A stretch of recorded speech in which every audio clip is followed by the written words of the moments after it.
The world is full of roads, some smooth, some cracked, some leading to places we want to go, and some leading to places we never imagined, and sometimes, on those long, forgotten highways, fate arranges a meeting between souls who come from different worlds, yet need each other more than they will ever know.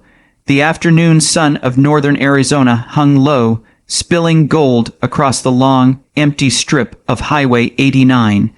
Heat shimmered off the cement, dust moved like ghostly waves, and in all that emptiness, a boy no older than 16 stood alone beside a battered, sun-faded motorcycle. His hands trembled, his shirt was too big for him. The wind pulled weakly at his hair, which looked like it hadn't seen a comb in days. His name was Ethan Carter, and he was waiting. To anyone driving by, he looked like just another kid with just another problem. But life isn't visible from a distance, pain isn't written on the skin, and desperation wears many faces. Ethan's face carried all of it. For miles in every direction, nobody came, no cars, no trucks. Nothing but the endless desert, the whispering breeze, and Ethan's fraying hope. He looked at the bike at his side. His father's old Kawasaki, once green, now more rust than paint. The chain was loose. The tires bald, the seat torn down the middle, a bike barely worth a few $100s, but to Ethan, it was worth everything, because his little sister Lily, 9 years old, bright as morning, always laughing, was sick. Really sick. Sick in a way that steals color from a child's cheeks and hope from a mother's heart. The doctor had given them a piece of paper with numbers on it, numbers his family couldn't afford, numbers that meant the difference between life and death.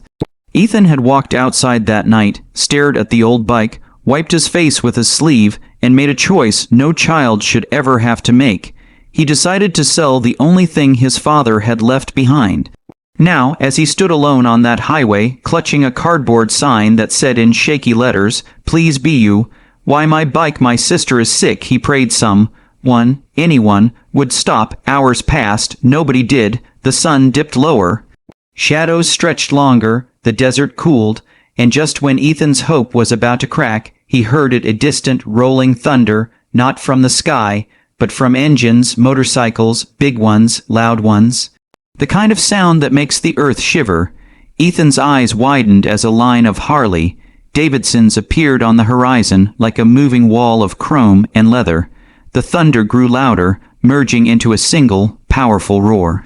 Hell's Angels, the red and white patches on their backs were unmistakable, the skull with wings, the bold letters. These were the men mothers warned their sons about, the outlaws, the legends, the riders who lived by their own laws and answered to no one. Ethan swallowed hard. He never imagined his buyer, if any, would come from the most feared motorcycle club in the country. The pack approached. Engines grumbled like beasts waking from sleep. Ethan's heart hammered so hard it hurt. He tightened his grip on the cardboard sign. Then the unimaginable happened. The Angels slowed down, then stopped. The road went silent, except for the faint ticking of cooling engines.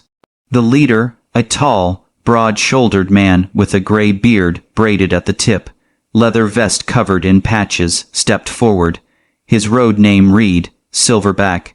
He lifted his sunglasses and looked at Ethan, not with anger, not with judgment, but with something close to curiosity. "You all right there, kid?" Silverback said, his voice low and gravelly. Ethan tried to speak, but his voice cracked. "Sir, please buy my bike." The boy's sign trembled in the wind. Silverback stepped closer. The other Angels, about a dozen of them, formed a loose semicircle around Ethan. None spoke. Their faces were rough, weathered, unreadable. "What's the story?" Silverback asked quietly. Ethan's throat tightened. The words caught like thorns. My little sister, she's sick, really sick. We need money for treatment. I don't know what else to do. I have to sell it." He gestured helplessly toward the old Kawasaki. Silverback stared at it for a long moment, expression unreadable. One of the bikers snorted. A tall man with tattoos up his neck muttered, "That thing won't even get us to the gas station." A few others chuckled. Ethan's face flushed with shame. "I know, it's old, but it runs, mostly. Please, sir, I'll sell it cheap. I just need something, anything." Silverback held up a hand. The bikers fell silent. He crouched slightly, looking Ethan straight in the eyes. "What's your sister's name?" "Lily," Ethan whispered. "And you're doing all this for her?" Ethan nodded, trying not to cry. A strange silence settled over the group. A silence heavy with memories, because men like these, tough, feared, hardened, weren't blind to pain. Many of them had grown up in rough homes, some had lost siblings, some had been siblings trying to protect someone smaller. Silverback rubbed his beard. "All right," he said, "let me take a look at the bike."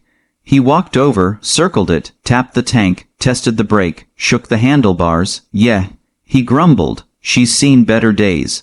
Ethan's heart sank. Silverback added, "But then again, so have most of us." Ethan looked up. Silverback sighed deeply, then pulled something from inside his vest. A thick wallet held together with a leather strap. He flipped it open. "What do you need, son?" Ethan froze. I don't know," the doctor said. $5,000. The bikers exchanged glances. "That's way more than the bike's worth," one muttered. Silverback shot him a look that shut him up instantly. Then he turned back to Ethan. "I'm not buying your bike, kid." Ethan's heart cracked. "I'm buying you time, buying your sister a chance, buying your family hope." He counted out $5,000. Then another 1,000, and another 1,000. 3 thick stacks. $9,000. Ethan stumbled backward in shock. "Sir, no, I can't take that. I can't." Silverback placed the money firmly in Ethan's hands. "You don't argue with family, not today, not here." "But we're not family." Silverback smiled, a small, tired, knowing smile. "If you're standing out here all alone trying to save your sister, then you're tougher than most grown men I know. That makes you one of us in the ways that matter." The other angels murmured in agreement. Another biker stepped forward, a huge man with a shaved head and sunglasses. His vest read tank. He took off his own leather gloves and handed them to Ethan. "For when you ride a real bike someday," Tank said, patting the kid's shoulder. Another handed Ethan a black bandana with the club emblem. Another gave him a silver chain bracelet. These men, these feared, misunderstood men, were giving Ethan pieces of themselves. Silverback then took off his favorite patch, the one on his vest that read, "Angels Watching." He pressed it into Ethan's hand. "Keep this. When she gets better, you tell her some tough old bikers were rooting for her." Ethan burst into tears, real tears, the kind that shake the whole body. Silverback knelt and pulled him into a hug. Strong, warm, fatherlike. "You're not alone, son. Not on this highway. Not in this world." When Ethan finally pulled away, he wiped his face and whispered, "I'll never forget this." Silverback chuckled. "Just promise me one thing, anything. When your sister's better, you bring her to one of our charity rides. Kids love the noise." Ethan nodded, clutching the money to his chest as if afraid it would vanish. Silverback stood up and addressed his crew. "All right, boys, we got miles to go." The angels mounted their Harleys. Engines roared like rolling thunder, but just before they rode off, Silverback turned back. "Ethan, yes, your bike stays with you. Fix it up, paint it, make it shine. Let it remind you that even on the darkest day, somebody out there cares." Ethan's face broke into the first real smile he'd had in months. The angels revved their engines in unison, a thunderous farewell. Then, like a storm returning to the sky, they rode off, disappearing down the highway, leaving behind the hot wind, a dusty road, and a miracle. Ethan stood alone again, but not lonely, not anymore. He looked at the old bike. He looked at the money. He looked at the horizon, and he whispered, "Thank you." Days later, Lily received the treatment she needed. The doctors were surprised by how well she responded.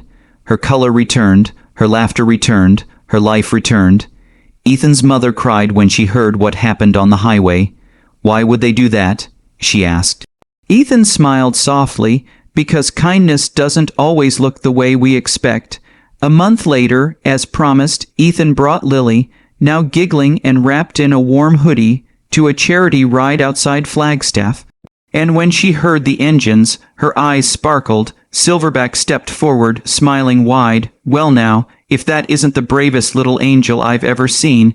Lily giggled. "Are you the motorcycle man?" "Something like that," he laughed. Silverback lifted her onto a Harley. Tank handed her a tiny helmet. The club members cheered. That day, Lily rode at the front of the pack, her laughter mixing with the roar of engines as the Hells Angels surrounded her protectively like steel guardians. People on the sidewalks stared, some with fear, some with curiosity, but many with awe, because in that moment, the world saw the truth. Kindness can come from anywhere. Compassion can ride in leather. Sometimes the roughest hands hold the softest hearts, and sometimes the people we fear become the heroes we never forget. Dear viewers, if this story touched your heart, please like and share this video, and subscribe to Kindness Soul Stories for more real, emotional stories that show the true meaning of humanity. Your support spreads kindness across the world. Thank you for watching.